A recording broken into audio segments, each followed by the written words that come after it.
बीरबल की बुद्धि और समस्याओं को भांप लेने की कला के कारण बादशाह उन्हें खूब पसंद करते थे। इसी कारण से दूसरे लोग बीरबल से उतना ही जलते थे। इन जलने वालों में से एक अकबर का साला भी था। वो हमेशा से ही बीरबल को मिला हुआ खास स्थान लेना चाहता था। बादशाह जानते थे कि बीरबल जैसा कोई और नहीं हो सकता है। वो अपने साले को भी ये बात समझाने की कोशिश करते थे, लेकिन उनका साला हमेशा कहता था कि वो भी काफ़ी बुद्धिमान है। इन सब बातों के कारण एक बार बादशाह के मन में हुआ कि अब ये ऐसे नहीं मानेगा, इसे कुछ कार्य देकर ही समझाना पड़ेगा। तभी अकबर ने अपने साले से कहा कि तुम अपने दिमाग और सूझबूझ से इस कोयले की बोरी को सबसे ज़्यादा लालची सेठ दमड़ी लाल को बेच कर आओ। अगर तुमने ऐसा कर दिया तो मैं तुम्हें तुरंत बीरबल की जगह दे दूंगा। ये बात सुनकर अकबर का साला हैरान हुआ, लेकिन उसे बीरबल की जगह चाहिए थी।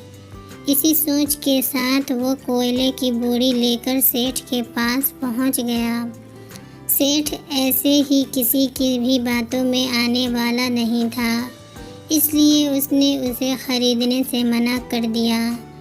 अब अपना उदास चेहरा लेकर अकबर का साला महल लौट आया। उसने कहा कि मैं इसे नहीं बेच पाया। इतना सुनते ही बादशाह ने बीरबल को अपने पास बुलाया। उन्होंने अपने साले के सामने ही बीरबल से कहा कि तुम्हें सेठ दमड़ी लाल को ये कोयले की बोरी बेचनी है। बादशाह का आदेश मिलने पर बीरबल ने कहा कि आप एक बोरी बेचने के लिए कह रहे हैं। मैं उस सेठ को एक कोयले का टुकड़ा ही 10,000 में बेच सकता हूँ। यह बात सुनकर अकबर का साला दंग रह गया। अकबर ने कहा कि ठीक है, तुम एक ही कोयले का टुकड़ा बेच आओ। बादशाह का आदेश मिलते ही एक कोयले का टुकड़ा उठाकर बीरबल वहाँ से चले गए। उन्होंने सबसे पहले एक मलमल के कपड़े का कुर्ता अपने लिए सिलवाया, फिर उसे पहनकर अपने गले में हीरे मोती की मालाएं डाल ली और महंगे दिखने वाले जूते भी पहन लिए।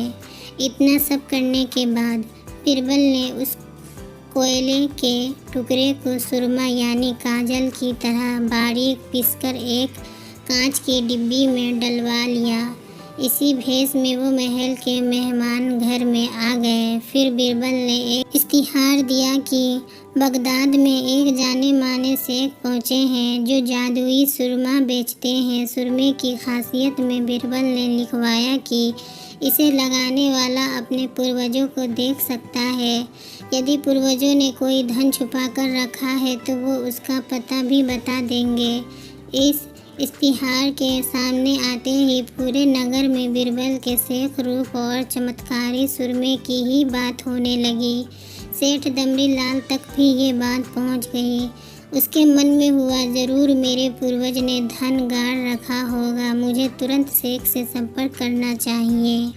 इतना सोचकर दमड़ी लाल शेख बने बीरबल के पास पहुंचा। बीरबल ने जानबूझकर उन्हें पहचाना नहीं। सेठ ने शेख से कहा कि मुझे सुरमे की डिब्बी चाहिए। शेख ने जवाब दिया, बिल्कुल लीजिए, लेकिन एक डिब्बी की कीमत 10,000 रुपये है। सेठ काफ़ी चालाक था। उसने शेख से कहा कि मैं पहले सुरमा आँखों पर लगाना चाहता हूँ, उसके बाद पूर्वजों के दिखने पर ही मैं 10,000 रुपये दूंगा। शेख बने बीरबल ने कहा, ठीक है, आपको ऐसा करने की इजाज़त है, बस आपको सुरमे की जांच करने के लिए चौराहे पर चलना होगा। चमत्कारी सुरमे का करिश्मा देखने के लिए वहाँ लोगों की भीड़ लग गई। तब बीरबल बने शेख जोर जोर से कहने लगे कि इस चमत्कारी सुरमे को सेठ जी लगाएंगे।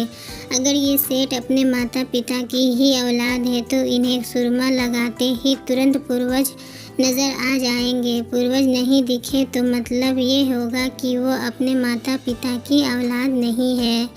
असली औलादों को ही ये सुरमा लगाने पर अपने पूर्वज नज़र आते हैं। ये सब कहने के बाद शेख ने सेठ के आँखों पर सुरमा लगा दिया और कहा कि आंखें बंद कर लो। सेठ ने आंखें बंद तो की लेकिन उन्हें कोई भी नहीं दिखा। अब सेठ के मन में हुआ कि मैंने कह दिया कि मुझे कोई नहीं दिखा तो भारी अपमान हो जाएगा।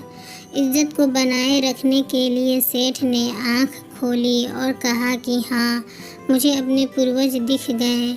इसके बाद गुस्से में लाल सेठ ने बीरबल के हाथ में 10,000 रुपये थमा दिए। अब खुश होते हुए बीरबल महल चले गए। उन्होंने कहा कि लीजिए बादशाह, एक कोयले के 10,000 रुपये और सारा किस्सा सुना दिया। ये देखते ही बादशाह का साला मुंह बनाकर महल से चला गया। उसके बाद से उसने कभी भी बीरबल की जगह लेने की बात अकबर से नहीं की। कहानी से सीख, किसी से ईर्ष्या नहीं करनी चाहिए और अपनी काबिलियत को साबित करने के लिए बुद्धि का उपयोग करना ज़रूरी है। अगर ये कहानी आप लोगों को अच्छी लगी हो तो चैनल को सब्सक्राइब करें, लाइक करें, शेयर करें। धन्यवाद।